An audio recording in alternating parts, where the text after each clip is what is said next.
함께 읽겠습니다. 6절입니다. 요나단이 자기의 무기를 든 소년에게 이르되 우리가 이 할례 받지 않은 자들에게로 건너가자. 여호와께서 우리를 위하여 일하실까 하노라. 여호와의 구원은 사람이 많고 적음에 달리지 아니하였느니라. 무기를 든 자가 그에게 이르되 당신의 마음에 있는 대로 다 행하여 앞서가소서. 내가 당신과 마음을 같이하여 따르리이다. 요나단이 이르되 보라, 우리가 그 사람들에게로 건너가서 그들에게 보이리니 그들이 만일 우리에게 이르기를 우리가 너희에게로 가기를 기다리라 하면 우리는 우리가 있는 곳에 가만히 서서 그들에게로 올라가지 말 것이요, 그들이 만일 말하기를 우리에게로 올라오라 하면 우리가 올라갈 것은 여호와께서 그들을 우리 손에 넘기셨음이니 이것이 우리에게 표징이 되리라 하고, 둘이 다 블레셋 사람들에게 보임에 블레셋 사람이 이르되 보라, 히브리 사람이 그들이 숨었던 구멍에서 나온다 하고, 그 부대 사람들이 요나단과 그의 무기를 든 자에게 이르되 우리에게로 올라오라, 너희에게 보여줄 것이 있느니라 한지라. 요나단이 자기의 무기를 든 자에게 이르되 나를 따라 올라오라, 여호와께서 그들을 이스라엘의 손에 넘기셨느니라 하고, 요나단이 손발로 기어 올라갔고 그 무기를 든 자도 따랐더라. 블레셋 사람들이 요나단 앞에서 엎드려지매 무기를 든 자가 따라가며 죽였으니 요나단과 그 무기를 든 자가 반나절 가리 땅 안에서 처음으로 쳐 죽인 자가 20명 가량이라. 들에 있는 진영과 모든 백성들이 공포에 떨었고 부대와 노략군들도 떨었으며 땅도 진동하였으니 이는 큰 떨림이었더라. 아멘. 헌신은 구원의 시작 버튼입니다. 헌신은 구원의 시작 버튼입니다. 라는 제목으로 말씀 전합니다. 오합지졸의 오자는 까마귀 오입니다. 오합지졸은 까마귀 떼와 같이 조직되지 않고 훈련되지 않은 무리들을 일컫는 뜻으로 어중이, 떠중이를 비웃는 말입니다. 블레셋과 이스라엘의 전쟁을 보면 이스라엘은 오합지졸입니다. 그런데 그 결과는 승리였습니다. 이스라엘의 승리. 요나단은 아버지 사울을 돕기보다 사울의 지도력과 운명을 위협하는 행동을 했습니다. 블레셋 수비대를 공격한 행동을 반성하지 않고 더 독단적으로 행동했습니다. 막무가내입니다. 전략도 보이지 않고 전술도 없습니다. 명령이 통하지를 않습니다. 보고조차 하지 않습니다. 심지어 진영을 벗어나서 탈영을 하기까지 했습니다. 요나단과 그의 부하 두 사람은 적진으로 무모하게 들어갔습니다. 그런데도 그 결과는 이스라엘의 승리였습니다.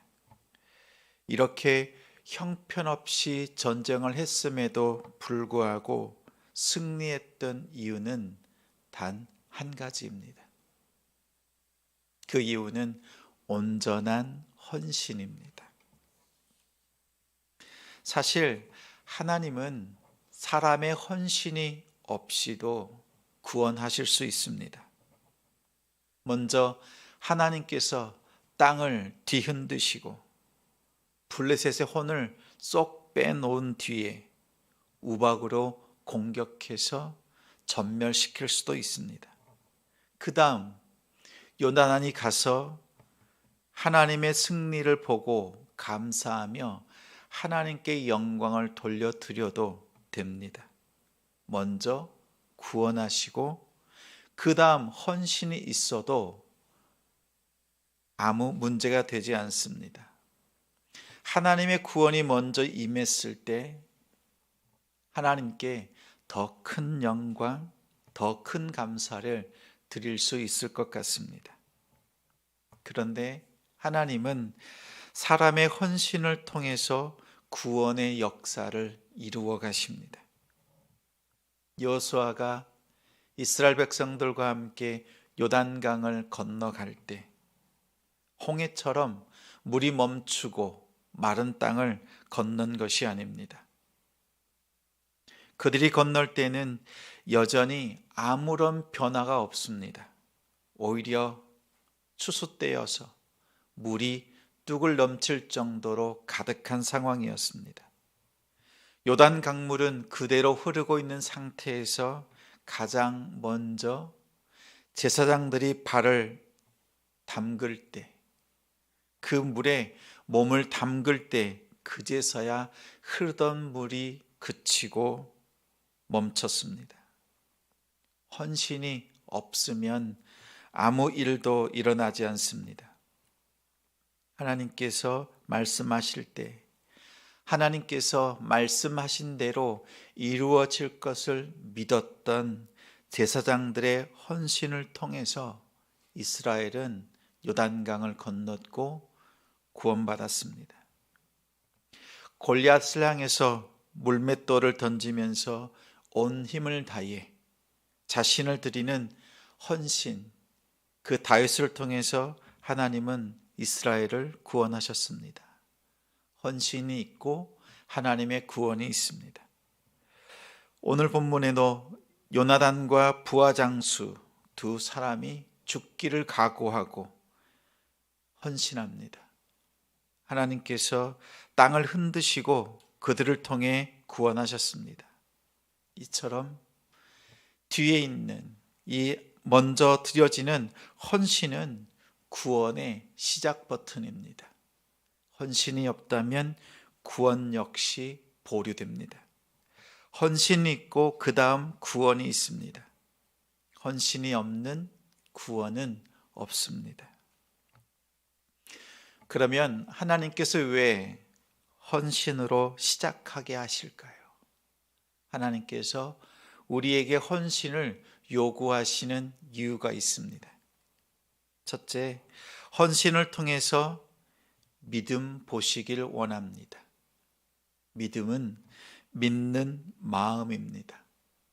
하나님께서 주어진 상황과 여건 속에서 받고자 하시는 것은 우리의 몸, 열심과 충성 이런 것보다 그 속에 담겨 있는 마음 받기를 원하십니다. 요나단의 부하는 요나단에게 마음을 같이 했습니다. 당신이 앞서 행하십시오. 저는 당신이 무엇을 하든지 함께 하겠습니다. 요나단의 부하의 눈에도 블레셋이 보입니다. 어마어마한 숫자입니다. 그런데 요나단의 눈에는 오직 자신이 따라야 될 함께 달려갈 요나단만 봅니다. 또한 요나단은 하나님과 마음을 같이 했습니다. 이 전쟁이 나의 전쟁이 아니라 하나님의 전쟁임을 알고 이 싸움을 피할 마음이 없습니다. 여건, 환경, 도무지 안 되지만 하나님의 전쟁의 싸움에 참여하겠다는 그 마음으로 달려갑니다. 두 사람이 블레셋 진영으로 들어갔습니다. 소 2마리로 반나절 동안 갈아엎을 수 있는 땅, 그 정도의 공간에서 처음 20명을 죽였습니다. 순간 블레셋 진영의 공포와 두려움이 엄습했습니다. 그때 그들의 헌신을, 그들의 마음을 보시고 하나님께서 땅을 흔드셨습니다. 하나님의 일은, 영적인 전쟁은 마음이 맞는 한 사람만 있어도 이렇게 큰 일을 이루고야 맙니다. 그들의 헌신을 통해서 하나님께서 구원의 역사를 이루어 가십니다. 둘째는 헌신을 통해서 또 다른 헌신을 낳습니다. 오늘 큐티 본문의 20절, 21절에 보면 그 전쟁이 돌아가는 모습을 가만히 보니 블레셋 사람들끼리 서로 치고 받고 자기의 동무들을 죽이고 있습니다. 이것에 대해서 그 가운데 보면 히브리 사람들인데 전세를 보고 나라와 형편을 살펴보고 난 뒤에 이스라엘 편에 선 것이 아니라 유대인이지만 히브리 사람이지만 블레셋 편에서 블레셋 군복을 입고 있었던 자들이 요나단과 부하장수 두 사람이 온전하게 헌신하고 하나님께서 역사하시는 그 현장을 바라보면서 마음을 돌이켰습니다. 요나단의 입장에서는 모든 사람들이 블레셋 군대처럼 보였습니다. 그러나 하나님께서 그 속에 히브리 사람들을 두시고 그들의 마음을 돌이켜서 오히려 요나단과 사울의 편에 서서 블레셋과 싸우게 하셨습니다. 하나님은 한 사람 요나단 그리고 부하 장수의 헌신을 통해서 또 다른 사람들의 헌신을 이끌어내셨습니다. 하나님은 이처럼 사람을 통해서 하나님께서 숨겨두신 사람들을 통해서 역사하십니다. 헌신하지 않으면 아무것도 일어나지 않습니다. 예수님의 헌신이 없었다면 십자가의 하나님의 용서는 구원은 이루어질 수 없습니다. 십자가의 헌신은 하나님의 구원의 시작 버튼이었습니다.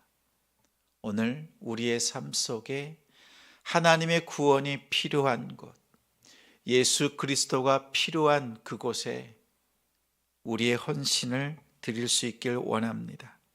하나님께서 우리의 작은 헌신을 통해서 놀랍게 역사하시는 오늘 하루가 되기를 주님의 이름으로 축원합니다.